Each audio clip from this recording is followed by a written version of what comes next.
Hello and welcome friends, आपका अपना और प्यारा यूट्यूब चैनल राज क्लास के एक और बेहतर और इस कमाल की वीडियो में आपका स्वागत है। तो आज की इस वीडियो में हम बात करेंगे, एक प्रश्न है। प्रश्न क्या है कि प्रकाश का परावर्तन होता क्या है, यानी प्रकाश के परावर्तन से आप क्या समझते हैं, उसके कितने नियम होते हैं, उसके नियम के बारे में इसमें आपको हम डिस्कस करने वाले हैं। आपको पूरा डिटेल इसमें हम करने वाले हैं। आपको इस प्रश्न को याद करने का जरूरत नहीं पड़ेगा। यह जो प्रश्न है क्लास 10th वाले के लिए भी इंपॉर्टेंट है, क्लास 12th वाले के लिए इंपॉर्टेंट है और सबसे ज्यादा इंपॉर्टेंट है क्लास 10th वाले विद्यार्थियों के लिए, जो उनके एग्जाम में हमेशा यह प्रश्न पूछते रहते हैं। बहुत सारे हमारे स्टूडेंट की रिक्वेस्ट आ रही है कि सर प्रकाश के परावर्तन के पूरा डिटेल करके एक वीडियोस हमको दीजिए, तो वही वीडियोस हम लेकर आपके साथ उपस्थित हुए हैं मेरे दोस्त। आपको इसमें परिभाषा बताऊंगा, आपको याद करने का कोई झंझट नहीं रहेगा। अगर इस वीडियो को देख लेते हैं तो इस प्रश्न का उत्तर जो है याद करने में कोई तकलीफ नहीं होगा, कोई समस्या नहीं होने वाला है। तो प्रश्न को हम लोग फिर से रिपीट करते हैं। प्रश्न हमारे पास आता है कि प्रकाश का परावर्तन से आप क्या समझते हैं और इसके नियम को लिखे। तो पहले इसके डेफिनेशन को समझते चलते हैं। तो जब प्रकाश का परावर्तन होता क्या है, तो जब प्रकाश की किरण को किसी सतह से, कोई भी सतह हो, वह सतह चिकना हो, खुरदुरा हो, टेढ़ा मेढ़ा हो या जैसा सतह हो, तो वही मैं आपको समझाने का इसमें प्रयास कर रहा हूं कि जब प्रकाश की किरण किसी सतह से टकराकर लौट जाती है, वापस लौट जाती है, यानी फिर से देखेंगे कि जब प्रकाश की किरण किसी सतह से टकराकर लौट जाती है, तो जो लौट जाती है उसमें जो घटना उत्पन्न होता है उसी को हम लोग क्या कहते हैं, तो प्रकाश का परावर्तन कहते हैं। फिर से परिभाषा को रिपीट करेंगे। तो जब प्रकाश की किरण किसी सतह से टकराकर लौट जाती है तो इस घटना को क्या कहते हैं हम लोग, प्रकाश का परावर्तन कहते हैं। उसका यह फिगर है, यह एक सतह है, जिस सतह से प्रकाश, इस सब का हम परिभाषा आपको बताते हुए चलेंगे, आप समझते चलेंगे मेरे साथ, ठीक है। तो यहां आता है जैसे कि एक सतह है, इससे यह प्रकाश किरण आता है और इस बिंदु से टकराकर यह लौट जाता है। जो टकराकर जो लौट गया, इससे जो घटना उत्पन्न होता है उसी को हम लोग क्या कहते हैं, उसी को प्रकाश का परावर्तन कहा जाता है।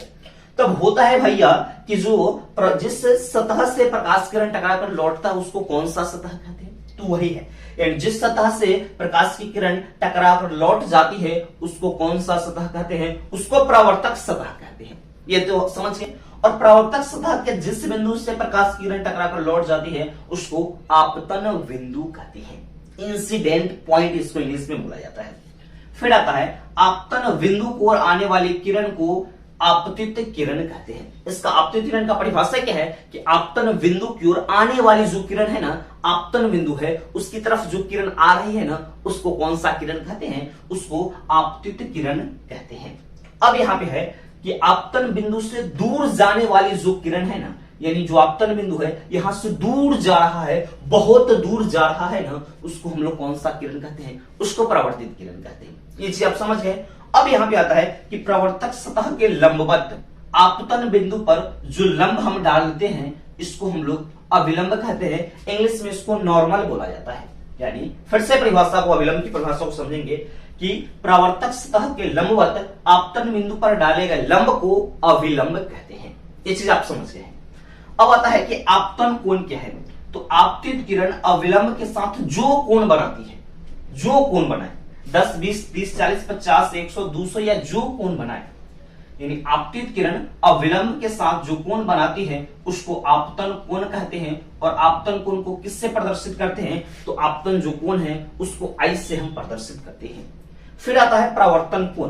तो परावर्तित किरण अविलंब के साथ जो कोण बनाती है उसको परावर्तन कोण कहते हैं। और परावर्तन कोण को किससे प्रदर्शित करते हैं, तो परावर्तन कोण को आर से प्रदर्शित करते हैं। इस चीज के जो मैंने यहाँ पे इंडिकेट किया उस सभी की परिभाषा में आपको समझा दिया हूं। ये चीज आपको पूरा एकदम अच्छे प्रकार से मेरे दोस्त समझ में आ गए होंगे। अब यहाँ पे बात आता है कि प्रकाश के परावर्तन के नियम कितने होते हैं। तो प्रकाश के परावर्तन के निम्नलिखित कितने नियम होते हैं, तो निम्नलिखित 2 नियम होते हैं प्रकाश के परावर्तन के। तो पहला नियम क्या कह रहा है, तो पहला नियम कह रहा है कि आपतित किरण, परावर्तित किरण तथा आपतन बिंदु पर जो डाला गया लंब अविलंब है, यानी यह तीनों वही लिखा हुआ है, आपतित किरण, परावर्तित किरण तथा आपतन बिंदु पर डाले गए अविलंब तीनों एक ही तल में होते हैं, एक ही तरफ हुआ। देख लीजिएगा, यानी आपतित किरण, परावर्तित किरण तथा आपतन बिंदु पर डाला गया जो अविलंब है, तीनों एक ही तल में होते हैं।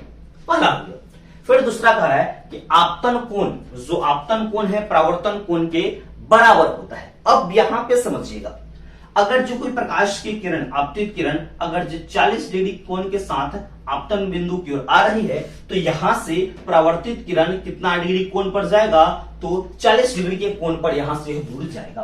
तो यह कह रहा है कि आपतन जो कोण है किसके कोण के बराबर होता है, तो आपतन कोण परावर्तन कोण के बराबर होता है। इसको हम लोग शॉर्ट में क्या लिखते हैं, अर्थात एंगल जो आई है एंगल आर के बराबर। एंगल आई का मतलब आपतन कोण बराबर किसके हैं, तो परावर्तन कोण के बराबर है। यह इसका सटीक और बहुत ही लॉजिक वे में मैं आपको परिभाषा दे दिया हूं, जो आपको याद करने का कोई झंझट नहीं है। इस वीडियो को एक बार दोबारा आप अगर देखते हैं पूरा कंप्लीटली एकदम अच्छी प्रकार से, तो पूरा आपको यह पूरा से पूरा समझ में आ जाएगा मेरे दोस्त। यह वीडियो आपको कैसा लगा है कमेंट सेक्शन में कमेंट करके हमें जरूर बताइएगा। अगर जिस चैनल पर नए हैं तो चैनल को सब्सक्राइब कर दीजिएगा, बेल नोटिफिकेशन ऑन कर दीजिएगा, ताकि इस वीडियो का नोटिफिकेशन दोस्त सबसे पहले आपको मिलता रहेगा। तो मिलते हैं नेक्स्ट वीडियो में, तब तक के लिए जय हिंद।